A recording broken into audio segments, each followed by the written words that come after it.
വട്ടയപ്പത്തിന് ആവശ്യമായ സാധനങ്ങൾ: 2 കപ്പ് പച്ചരി 5 മണിക്കൂർ കുതിർത്ത് വെച്ചത്, 1 കപ്പ് അവൽ കുതിർത്ത്,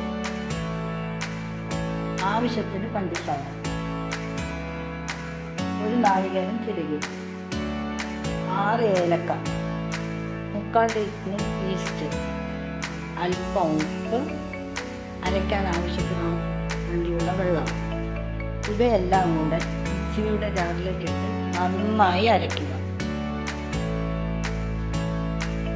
അരച്ചു വച്ചിരിക്കുന്ന മാവ് ഒരു പാത്രത്തിലേക്ക് മാറ്റുക.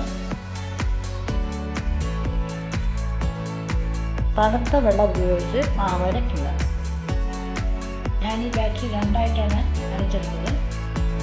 ഇത് ആദ്യം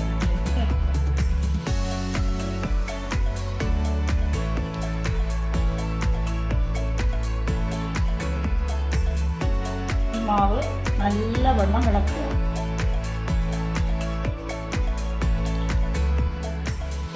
നല്ലവണ്ണം ഇളക്കി മാവ് കൊണ്ടുപോകാനായി 8 മണിക്കൂർ അടച്ചു വയ്ക്കുക. വട്ടയപ്പത്തിനായി കലക്കി വെച്ച മാവ് നല്ലവണ്ണം പൊന്തി വന്നിട്ടുണ്ട്. ഇത് വെച്ച് നമുക്കൊരു വട്ടയപ്പം ഉണ്ടാക്കാം.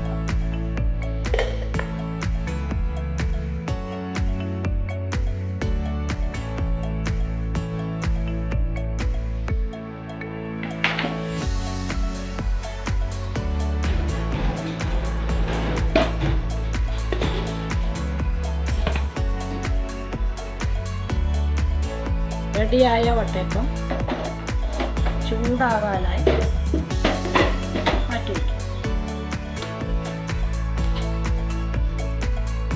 വട്ടയപ്പം റെഡി.